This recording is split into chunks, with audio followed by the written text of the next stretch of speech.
बेकार समझे जाने वाली चीड़ की छाल बगेट से यदि कोई जीवंत कलाकृतियों का निर्माण कर दे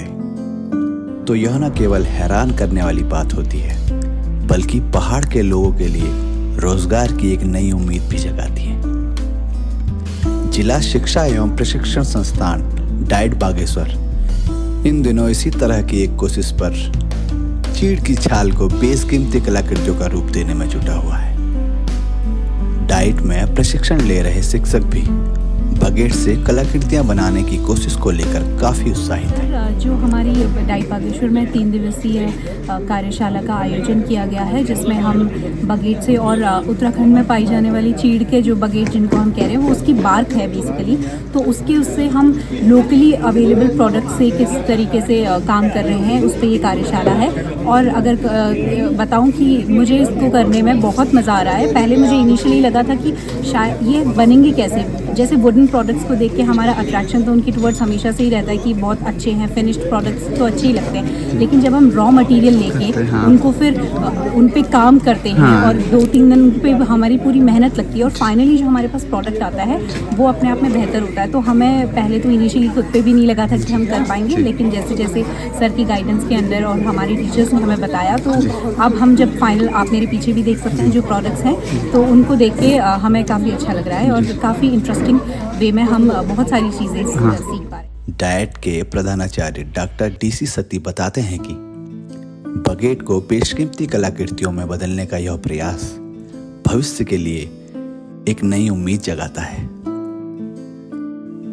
क्योंकि बगेट पहाड़ में बहुआयात में पाया जाता है। इससे बनी कलाकृतियों की बाजार में काफी डिमांड है।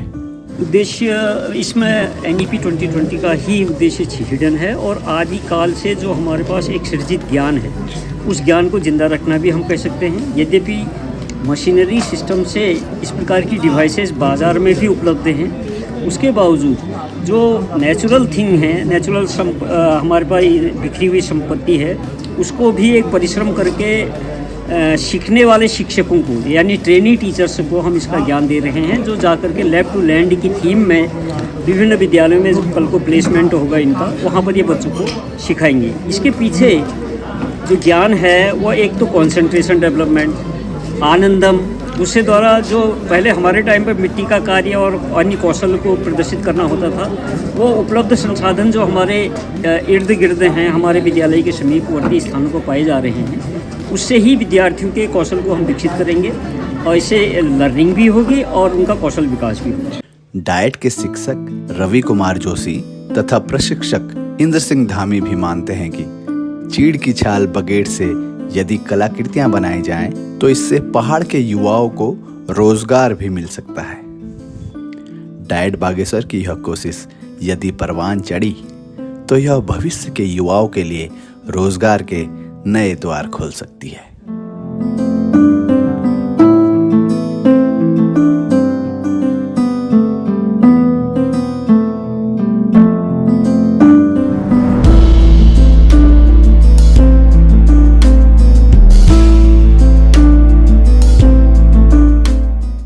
शिक्षा किताबी ज्ञान के अतिरिक्त बच्चों में सृजनशीलता का विकास करना, उद्यमशीलता का विकास करना, कौशलों का विकास करना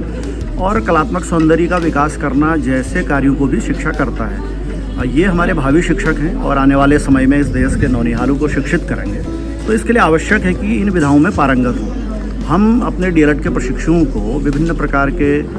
जो सैद्धांतिक ज्ञान है, जो किताबी ज्ञान है, उसके अतिरिक्त विभिन्न प्रकार की जो पेडागॉजी है उसके अतिरिक्त इन कलाओं में भी पारंगत बनाने का प्रयास करते हैं। इसी के निमित्त से चूँकि हम जिस पहाड़ी अंचल में रहते हैं वहाँ पर चीड़ अपनी एक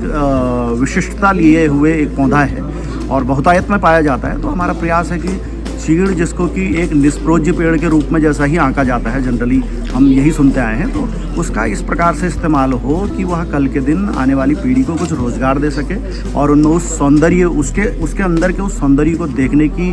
जो भावना है या एक तरीके से वह शैली डेवलप हो सके। इसीलिए चीड़ के उन निष्प्रोज्य वस्तु, खासतौर पर चीड़ की जो छाल है जिसको हम बगेट कहते हैं, चीड़ का जो